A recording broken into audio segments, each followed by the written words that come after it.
अभिवादन स्वीकार कीजिए शमीम जराजपुरी का।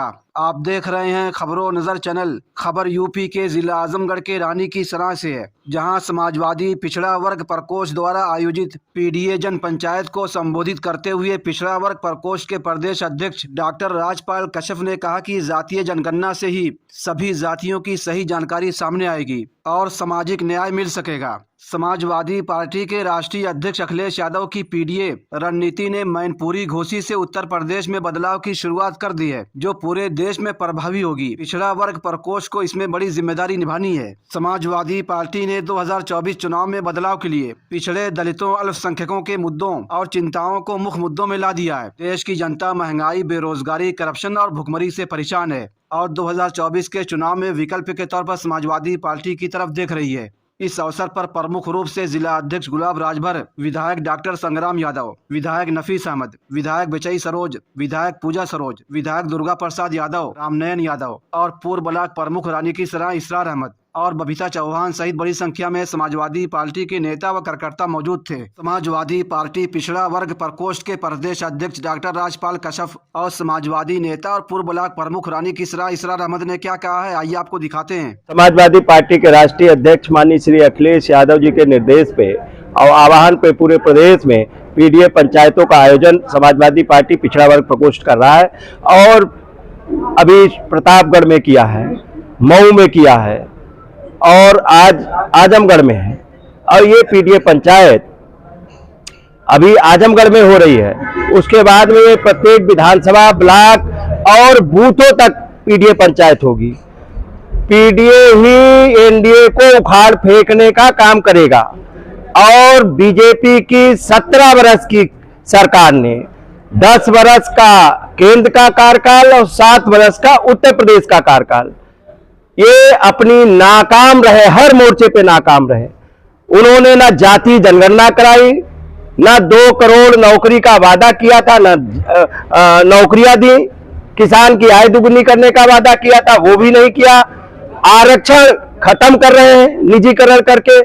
प्रत्येक वर्ष 2 करोड़ इन्होंने बेरोजगार करने का काम किया है। हम लोग गांव-गांव जाएंगे और जनता को बताएंगे महंगाई चरम सीमा पे है, बेरोजगारी चरम सीमा पे है, कानून व्यवस्था ध्वस्त है, बहन बेटियां सुरक्षित नहीं बीजेपी के। अपनी सारी नाकामी छुपाने के लिए भगवान राम का सहारा ले रहे हैं और भगवान राम भी अब इनको बख्शने वाले नहीं है, क्योंकि इन्होंने भगवान राम की भी जमीनों के खरीद फरोख्त में घोटाला किया, चंदे में घोटाला किया। और हम दलित, पिछड़े, आदिवासी, वनवासी और अल्पसंख्यकों को अपमानित कर रही है बीजेपी लगातार और उनके हक अधिकार छीन रही है। 69,000 शिक्षक बैठे हैं, बैकलॉग भरा नहीं जा रहा है, आरक्षण पूरा किया नहीं जा रहा है और अब तो लेटरल भर्ती केंद्र सरकार ने चालू कर दी और उसमें कोई पिछड़े और दलित के लोग नहीं है। कितने हमारी सरकार को बदनाम करते थे, कहते थे कि यादवों के कलेक्टर, सब यादव कलेक्टर है, जबकि वो यादव नहीं सारे कलेक्टर थे। लेकिन बीजेपी ने हमको बदनाम किया। हम ढूंढते घूम रहे हैं निषाद का बेटा कहां कलेक्टर है, कहां चौरसिया का बेटा कलेक्टर है, कहां चौहान का बेटा कलेक्टर है, कहां राजभर का बेटा कलेक्टर है, कहां भुर्जी का बेटा कलेक्टर है, कहां निषाद का बेटा कलेक्टर है। हमें तो कहीं नहीं दिखाई पड़ रहा। हमें तो इतने जिलों में घूम के आया हूं, कहीं नहीं मिला है। बीजेपी पिछड़े, दलित, आदिवासी, अल्पसंख्यकों को अपमानित कर रही है और ठेके पे बैठाल के लोगों को, पिछड़े कुछ चंद गुलाम प्रवृत्ति के नेताओं को अपने दल में शामिल करके और ठेके पे रख के माननीय अखिलेश यादव जी पे गाली दिलवाई जा रही है। ये पिछड़ा भी देख रहा है। मैं पूछना चाहता हूं राजभर समाज से कि क्या आपको राजभर, ओम प्रकाश राजभर जी ने अनुसूचित जाति के आरक्षण की बात की क्या?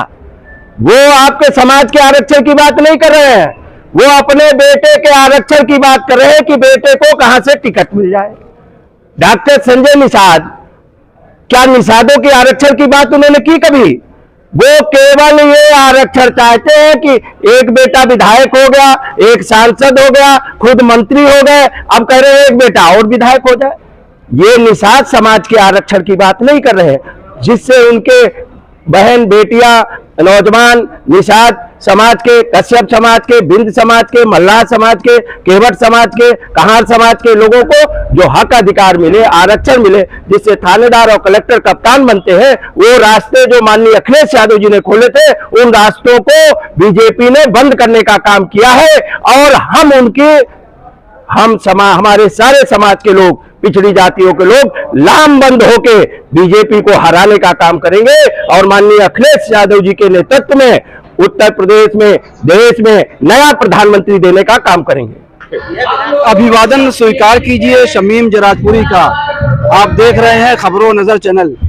मैं इस वक्त मौजूद हूं यूपी के जनपद आजमगढ़ के कस्बा रानी की सराय में, और आप समाजवादी पार्टी के वरिष्ठ नेता हैं, जमीनी नेता हैं और पूर्व ब्लॉक प्रमुख इसरार अहमद रानी की सराय। आज इनके ढाबे के सामने जो बिल्डिंग है वहां पर पीडीए की पंचायत चल रही है और 2024 का चुनाव भी आने वाला है। सर, 2024 का चुनाव आ रहा है और इस चुनाव को लेकर जो है समाजवादी पार्टी जो है किस तरह से जनता के बीच में जाएगी और किन मुद्दों को लेकर जाएगी?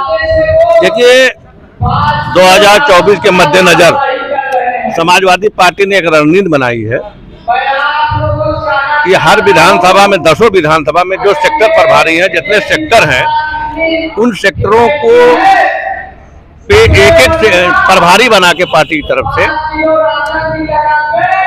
एक दिन में एक विधानसभा की मीटिंग हो रही। जैसे कि विगत दिनों कल सदर विधानसभा की थी, उसी तरह से अब शायद 12 को थगड़ी की है। एक दिन में एक विधानसभा की बूथ की समीक्षा होगी। जो बूथ प्रभारी है, सेक्टर प्रभारी है, उसको बुला के जो यहाँ से प्रभारी जाता है उसकी जांच करेगा कि जो काम करने वाले हैं कि नहीं है। क्योंकि सेनापति रह के कोई लड़ाई नहीं लड़ सकता बिना सेना का। तो सेना को पहले देखना है कि सेना हमारी तैयार है कि नहीं। तो यही जांच होगी। उसके बाद देखिए, आजमगढ़ में समाजवादी चुनाव हार जाए, ये बड़े आश्चर्य की बात है।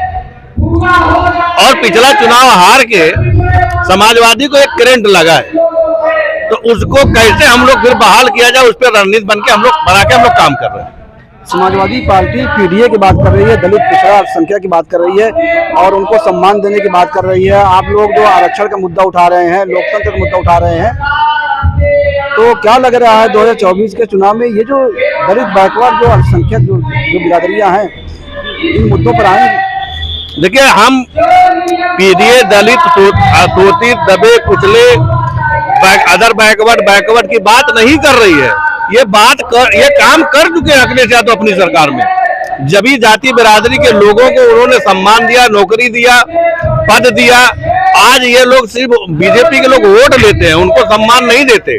ये बात हमको उनको समझाना पड़ेगा। जिस दिन उनके समझ में आ जाएगा, वो दिन बीजेपी धराशायी हो जाएगी। और हम लोग पूर्ण रूप से आश्वस्त हैं कि हम लोग समझा लेंगे।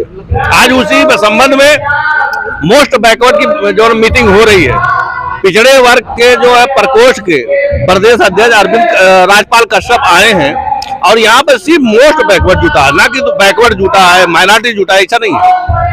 और इस सरकार से जनता त्रस्त हो चुकी है, जनता बदलना चाहती है। लेकिन कहीं न कहीं सवाल, आप बताओ कि सुप्रीम कोर्ट के वकील विरोध कर रहे हैं, इसका मतलब सच्चाई है? वो गिरफ्तारियां हो रही है उनकी। जंतर मंतर से तो गिरफ्तारियां हुई हैं बहुत सारे वकला की।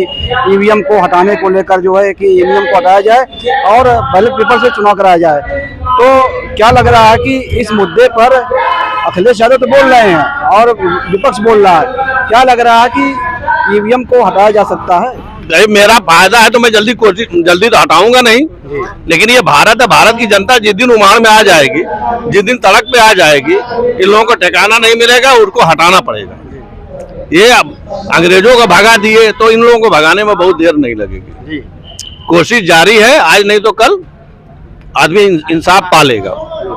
वोटर लिस्ट को लेकर क्या कहना है कि हम देखते हैं कि चुनाव आता है तो बहुत से लोगों का नाम गायब हो जाता है वोटर लिस्ट। देखिए, वोटर लिस्ट में बड़ा खेल होता है। जब भी आप समीक्षा करेंगे तो उसमें यह कहा जाएगा कि नहीं, वोटर लिस्ट में हमने इतना घटाया, इतना बढ़ाया। हमारे लोग हम लोग जा रहे हैं, उसको यही बात बता रहे हैं कि आप वोटर लिस्ट चेक करिए। वो बोलते हैं कि 350 था, हमने 50 बढ़ाया, इतने मरे, इतने घटा दिया। लेकिन उसमें भी खेल है। हमारे लोगों का एक आदमी का नाम लोटल लिस्ट में 3-4 जगह रहता है, वो परसेंटेज बढ़ा देते हैं, फिर हमारे लोगों का बीच में से काट देते हैं। ये चीज जिस दिन हमारे वर्कर ध्यान दे देंगे, हमारा वोट नहीं कट पाएगा, हमारा वोट बरकरार रहेगा। तो महंगाई है, बेरोजगारी है, ये सब मुद्दे जो है चुनाव में रहेंगे। ठीक है, या तो आम जनता जान रही है कि महंगाई से हम लोग मर रहे हैं, आम जनता, छोटा ग्रामीण अंचल का आदमी भी जान रहा है महंगाई चरम सीमा पे है।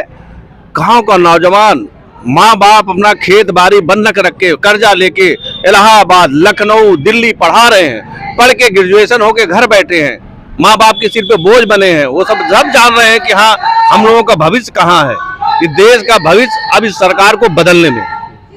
ये थे पूर्व ब्लॉक प्रमुख रानी की सराय और समाजवादी पार्टी के सीनियर लीडर वरिष्ठ नेता इसरार अहमद, जो खबरों नजर चैनल से बातचीत कर रहे थे। खबरों नजर चैनल के लिए शमीम जराजपुरी, आजमगढ़। ताज़ा और तमाम खबरों को देखने के लिए हमारे चैनल को सब्सक्राइब करें। वीडियो पसंद आए तो लाइक और शेयर करें। खबर और विज्ञापन के लिए संपर्क करें